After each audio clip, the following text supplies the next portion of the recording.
हमारी मंशा इस कन्या को दुख या पीड़ा पहुंचाना नहीं है। क्या हम इसे मुक्त कर दें?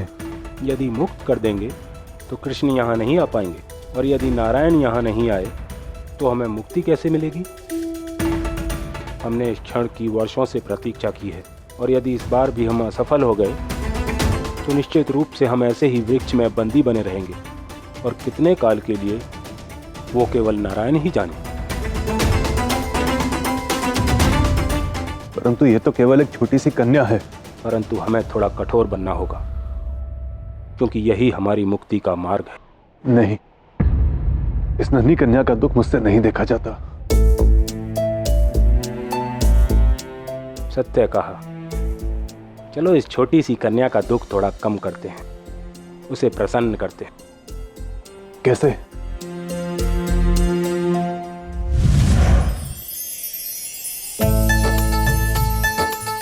माखन,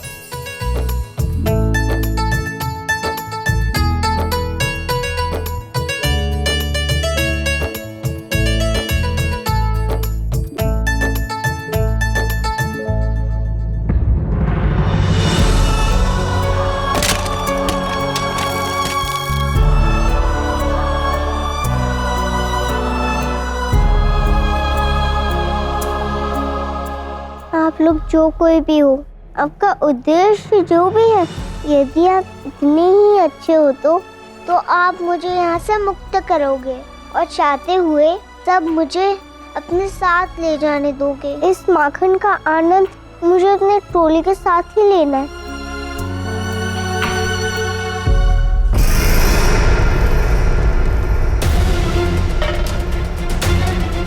आओ अखरोर। प्रणाम महाराज, आज्ञा दें। आज मेरी प्रतीक्षा का अंत होगा। अपने इन्हीं हाथों से उस दिव्य बालक का अंत करके उन देवताओं की भविष्यवाणी को असत्य सिद्ध करूंगा। शीघ्र महाबली कंस के रथ को सज्ज करो। मैं उस दिव्य बालक से भेंट करने के लिए व्याकुल हूं अक्रूर। जाओ। अक्रूर, क्या हुआ? इतने शुभ अवसर पर तुम्हारे मुख पर ये चिंता के भाव कैसे?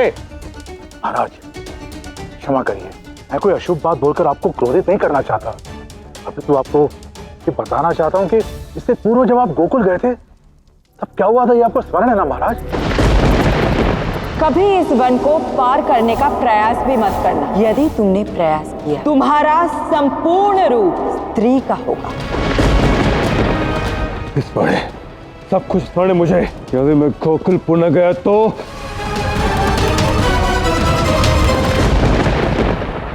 हरे कृष्णा कृष्णा कृष्णा हरे हरे।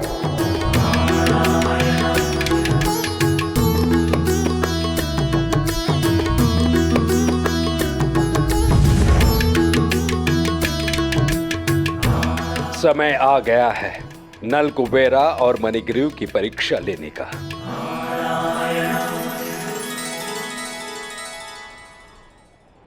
इतना घना वन, परंतु एक भी वृक्ष ऐसा नहीं जो मेरे काम आ सके। ये कौन है और इस घने वन में क्या ढूंढ रहा है? हम इसे देखकर आते हैं।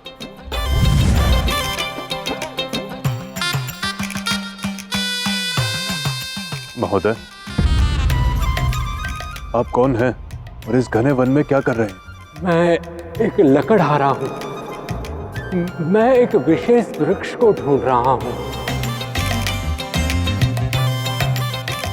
मैं यज्ञ करना चाहता हूं, जिस यज्ञ में उस विशेष वृक्ष की लकड़ियां ले जानी है। कैसा विशेष वृक्ष? ऐसे दो वृक्ष जो एक साथ जुड़े हैं।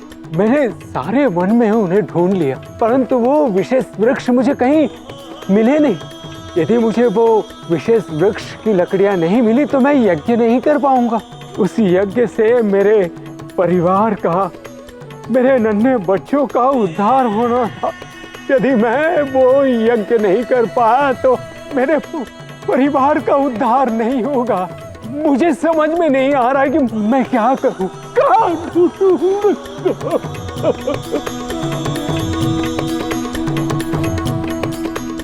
मेरे परिवार का उद्धार नहीं होगा।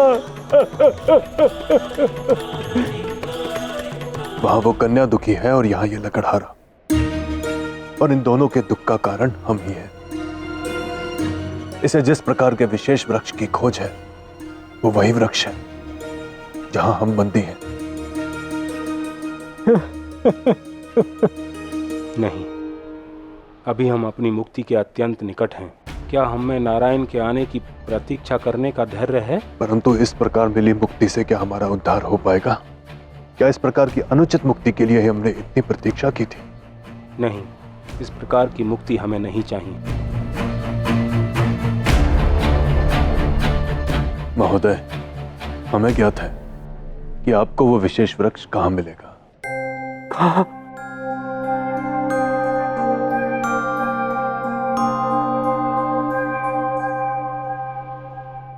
ये रहा वो वृक्ष।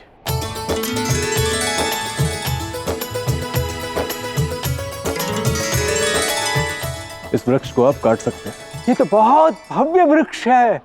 इतने भव्य वृक्ष हो मैं अपने इतनी छोटी से कुल्हाड़ी से कैसे काट सकता हूँ?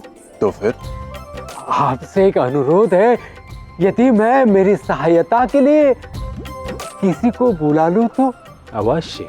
हाँ, आपका धन्यवाद।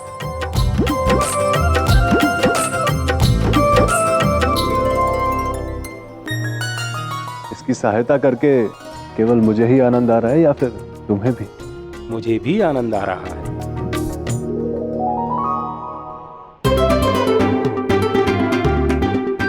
कान्हा, तुम्हारी प्रसन्नता देखकर ऐसा प्रतीत हो रहा है कि दोनों परीक्षा में सफल हो गए।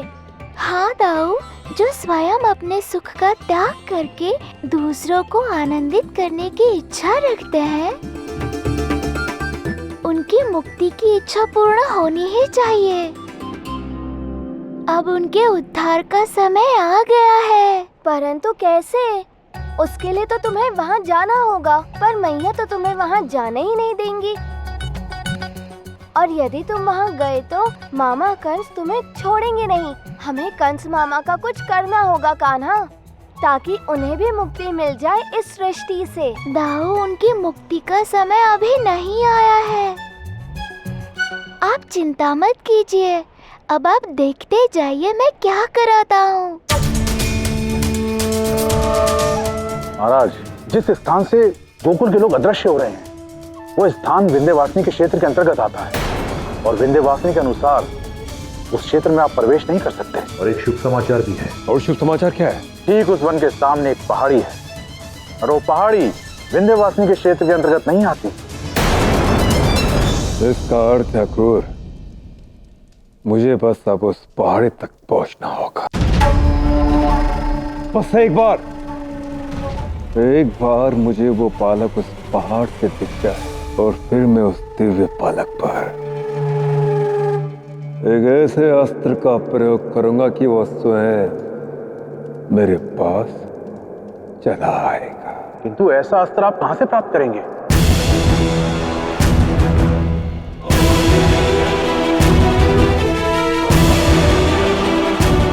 प्रणाम असुरगुरु शुक्राचार्य। ऐसा प्रतीत होता है कि किसी विशेष कारण से यहाँ उपस्थित हुए हो। आज मैं आपसे एक ऐसे अस्त्र की मांग करने आया हूँ, इससे मैं किसी को भी एक स्थान से दूसरे स्थान पर अदृश्य कर ले जा सकूं।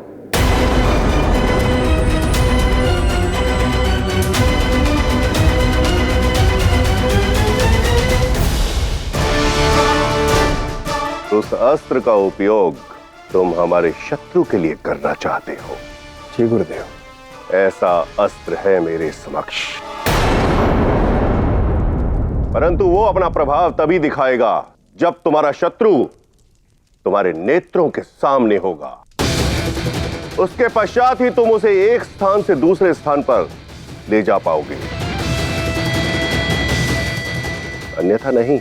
आप चिंता मत कीजिए गुरुदेव, मेरी योजना अनुसार वो मेरी दृष्टि के सामने ही रहेगा। अति उत्तम कंस, अति उत्तम।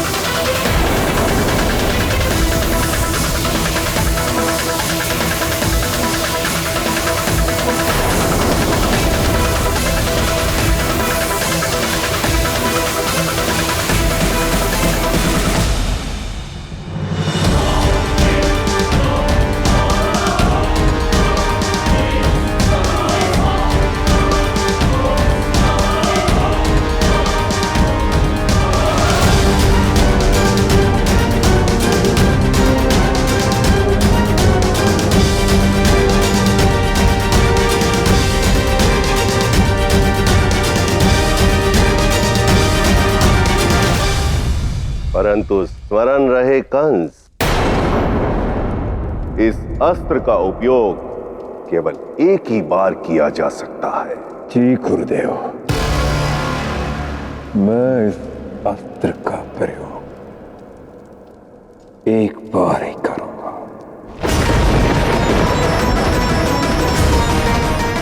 मामा श्री, आप और आपका कोई भी अस्त्र मेरा कुछ नहीं कर सकता।